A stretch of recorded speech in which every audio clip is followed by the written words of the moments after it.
കാലിക്കറ്റ് സർവകലാശാലയിലെ SFI സ്ഥാപിച്ച governor വിരുദ്ധ ബാനറുകൾ നീക്കാൻ വൈകിയതിൽ വൈസ് ചാൻസലർക്കെതിരെ കടുത്ത നടപടിയെടുക്കാൻ ഗവർണർ തയ്യാറെടുക്കുന്നുവെന്ന് വിശ്വാസയോഗ്യമായ കേന്ദ്രങ്ങൾ അറിയിക്കുന്നു. ഇന്നലെ വൈസ് ചാൻസലർ ഡോക്ടർ MK ജയരാജിനെ വിളിച്ചു വരുത്തിയ ഗവർണർ ആരിഫ് മുഹമ്മദ് ഖാൻ തൻ്റെ അതൃപ്തി നേരിട്ട് അറിയിച്ചു.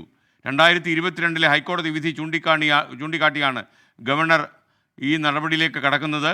ദീപക് തർമ്മടം വിശദാംശങ്ങളുമായി ചേരുന്നു. Deepak, good morning. ദീപക്, പറയൂ, എന്തൊക്കെയാണ് ഈ ഗവർണർ കടുത്ത നടപടിയിലേക്ക് നീങ്ങും എന്നൊക്കെ പറയുന്നത്? അദ്ദേഹത്തിന് തന്നെ പ്രശ്നമാകില്ലേ?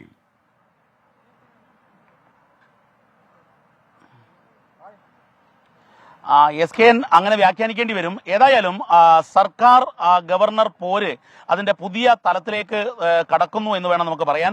അതിന്റെ ഭാഗമായി ചാൻസലർ പദവി ഉപയോഗിച്ചുകൊണ്ട് വൈസ് ചാൻസലർക്കെതിരെ ഒരു കടുത്ത നടപടിക്ക് വേണ്ടിയുള്ള നോട്ട് ഗവർണറുടെ രാജ്ഭവൻ തയ്യാറാക്കി കഴിഞ്ഞു എന്നുള്ളതാണ് നമുക്ക് ലഭ്യമാകുന്ന വിവരം.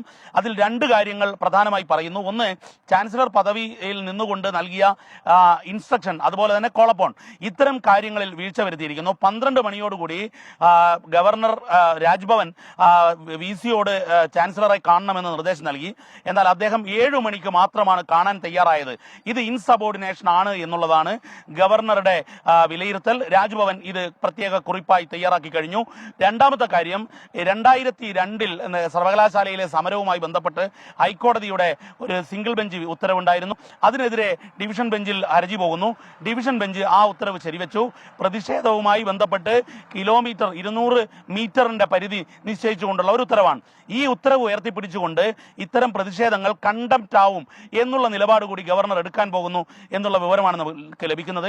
ഇതിൽ ഏറ്റവും നിർണായകമായ കാര്യം, ചാൻസലറോട് ഇൻസബോർഡിനേഷൻ കാണിച്ചു VC എന്നുള്ള നിലയിലുള്ള ഒരു നിലപാട് ഗവർണർ എടുക്കുന്നു എന്നുള്ളതാണ്.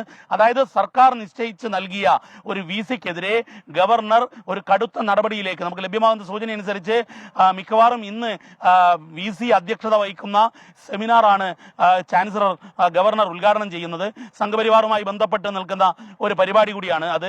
യൂണിവേഴ്സിറ്റിയും വിചാര കേന്ദ്രവും ചേർന്ന് നടത്തുന്ന പരിപാടിയാണ്. ആ പരിപാടിക്ക് തൊട്ട് മുൻപോ അതിനുശേഷമോ ഒരു കടുത്ത നടപടിയിലേക്ക് കടക്കുമെന്നുള്ളതാണ്. അതിന്റെ പ്രാഥമികമായ ചർച്ചകൾ ആരംഭിച്ചു കഴിഞ്ഞു, നടപടിക്രമങ്ങളിലേക്ക് കടന്നിരിക്കുന്നു എന്നുള്ളതാണ് ഗവർണറുമായി അടുത്ത വൃത്തങ്ങളിൽ നിന്നും അറിയാൻ സാധിക്കുന്നത്.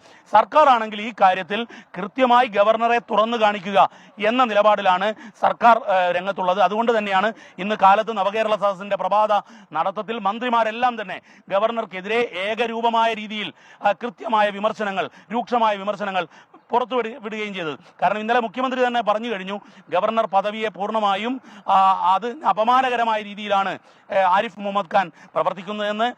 ഇതിന്റെ ചുവട് പിടിച്ചുകൊണ്ട് ഇന്ന് കാലത്ത് മന്ത്രിമാരെല്ലാം ഗവർണർക്കെതിരെ അതിരൂക്ഷമായി രംഗത്ത് വന്നു. പക്ഷേ എന്നാൽ ഗവർണർ ആണെങ്കിൽ ഇതിനെല്ലാം തന്നെ പൂട്ടാനുള്ള നടപടികളിലേക്കാണ് കടക്കുന്നത്. അതിന്റെ ഭാഗമായാണ് കാലിക്കറ്റ് VCക്ക് എതിരെയുള്ള രാജ്ഭവന്റെ നോട്ട് തയ്യാറാക്കൽ നടപടിയിലേക്ക് എത്രയും വേഗം കടക്കുമെന്നാണ് നമുക്ക് വിശ്വസനീയമായ രാജ്ഭവൻ വൃത്തങ്ങളിൽ നിന്നും ലഭിക്കുന്ന വിവരം.